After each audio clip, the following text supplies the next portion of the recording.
Hello. Battlefield 6. The beta for this game has had my life in a chokehold for the last 2 weekends, and since I'm the best Battlefield player to ever do it, it is my responsibility to force feed you my thoughts on this game. I will be going over the game at its current state, what makes it good, bad, and most importantly, silly.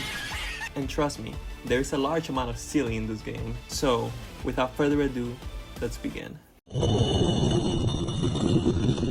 As a Battlefield geriatric, you can imagine the grin on my face when I learned that classes were coming back. Assault, Engineer, Support, My Beloved, and Recon. These allow for dynamic gameplay and squad cohesion, things you will never get to experience. However, so many options open the door for an unlimited amount of ways to play the game, and I truly mean this. You can do nothing but revive teammates, play the game with one hand and repair vehicles, be in vehicles, or do absolutely nothing but go for kills.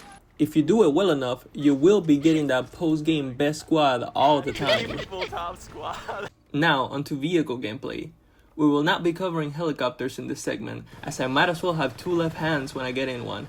Besides a double kill, I really didn't do anything in them. But tanks and jets, however.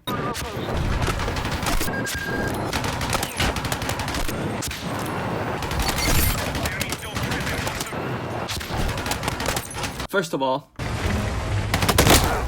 most of the ground vehicles in this game feel amazing. There is something addictive about seeing helpless support players running away and extinguishing the hope in the engineer's players' eyes as they peek with a rocket launcher. This experience is incredibly enhanced by having little slaves repairing you as you recklessly charge forward.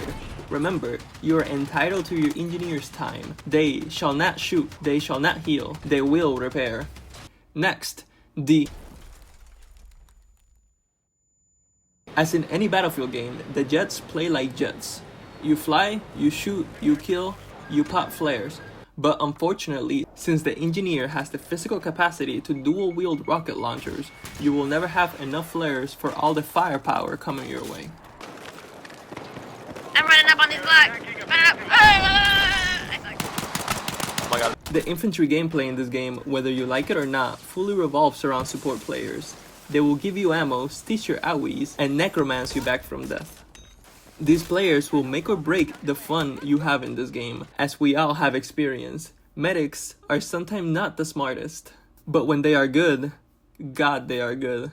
This is where most of the players land. The class itself will receive a severe buff when the game is released, as they will have access to mortars.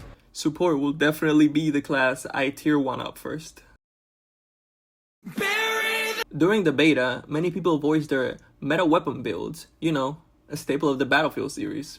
The point is that almost everybody in the community agreed that DMRs were the worst thing in the experience. I am here to tell you not to fall for this propaganda, as these are the best DMRs in any modern shooter I played. Just slap a 6 times on each of them and spam away at Liberation Peak snipers that will have no idea what you hit them with. These things work across all ranges and are sure to help you achieve your desired gamer TikTok clip.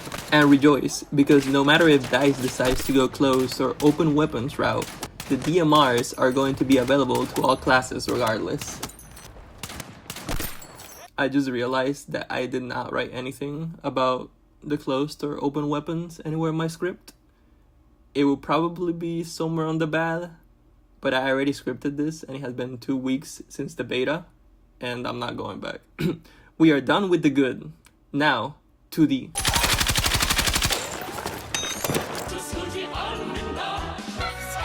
Let's start with an obvious one. Map sizes. I don't really care how big the maps are. I was a 4th of all enthusiast back in my day. I know how to enjoy New York. I just need enough big maps for my undiagnosed fighter jet addiction. Something cool about the jet you didn't know is that you can use free look to lock onto enemy vehicles without them needing to be right in front of you. On to other matters. If you are primarily playing anything that is not Conquest, Breakthrough, or Rush, you are wasting your time. These modes are bare bones, and honestly, COD does them better. You will not experience what this game truly has to offer by playing King of the Hill or Battle Royale. Similarly, some of these game modes have spilled over to Rush, leading to its smaller scale. In my opinion, just have 4 more idiots per team and it will be perfect again. But the biggest sin of this game by far is that you can no longer send a jeep on a moon exploration mission. Hopefully, they add it back. I saw ATVs on the new PC trailer, so all I can do is hope. Lastly, besides that, the game refuses to let me play Breakthrough. Like in any Battlefield game, visual bugs were many. Now that we are done with all that, it's time for the best part of the video. Watch it! Get your knee out of my face! The amount of stupid stuff that you can witness and be a part of in this game, be it accidental or on purpose, is numerous. So I set myself the goal of trying out as many unviable strategies as possible, even with the limited amount of equipment in the beta, starting with grab a friend, a spawn beacon, some C4, then make your way to the enemy spawn. Set the spawn beacon down in some obscure place nearby, set the C4 down in the middle of the street, and lastly, wait. When an enemy vehicle spawns in and drives down the roads of its own HQ, just... There was a game where we did this to 3 different tanks, and after the enemies wiped us out and thought their HQ was safe again, we used the spawn beacon and went to the exact same spot with the exact same plan. The reason this works so often is because there is 32 players per team and a whole lot going on elsewhere. No one is going to care about 2 idiots on the spot of the map that they only see at the beginning of the game. This strategy requires major trigger discipline. Do not be baited by the small fish when the big fish is coming soon. Although this is a silly strategy, it will genuinely win your team games by not allowing enemy tanks or your own engineers any use. Let's continue. As the best class in the game, you have access to the best gadget in the game. This is the defibrillator. This gadget's intended purpose is to revive teammates at light speed. A single support player is capable of maintaining an entire push by themselves because of how good this thing is. So, you may think, yeah, pretty useful, so what? But we do not use it for its intended purpose. Although you can reimagine Hoxa Ridge, top the scoreboard, and not get a single kill in the process, Help me get one more. you can also do the opposite and take life. The defib doubles as a one-shot melee weapon, which in the beta was the best melee weapon in the game. Which, to be honest, there is not a lot of competition. If you ever want to have uninterrupted neuron firing fun, fire up Rush and run this gadget only. I can't guarantee success, but I can guarantee making some people swell up with primal rage. This strategy may even grant you an audience with the local New York crackheads, who will follow you around to make sure you are putting your medical malpractice degree to good use. This will inevitably result in their departure from life and directly at your hand.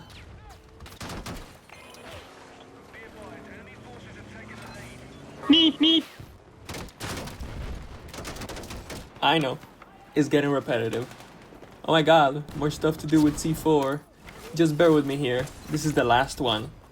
The most infamous strategy in Battlefield is now easier than ever to do. Strap C4 to the front of your car and scout out the map for vehicles clueless about their impending fate. Find one, drive to it, and have your friend pop the C4. That is it. You just depleted the enemy team of an armored vehicle for the low price of a light transport. That is it. Nothing complex, nothing mind-boggling, just a simple way to get started. However, on the way to the enemy vehicle, you might find some individuals hell-bent on not letting your dream become a reality. So you must take the sneaky way around and always use the turbo option.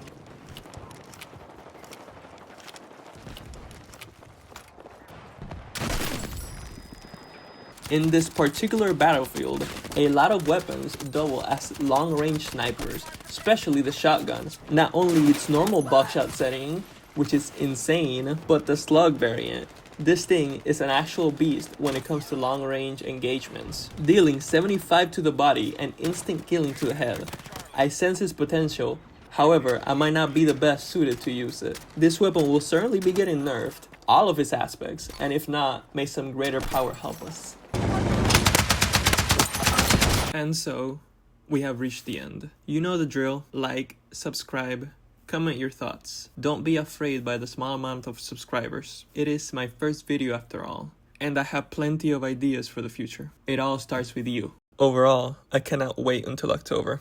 I don't know what I'm going to do until then. I guess Aggie football will have to do. Video's over. Bye bye.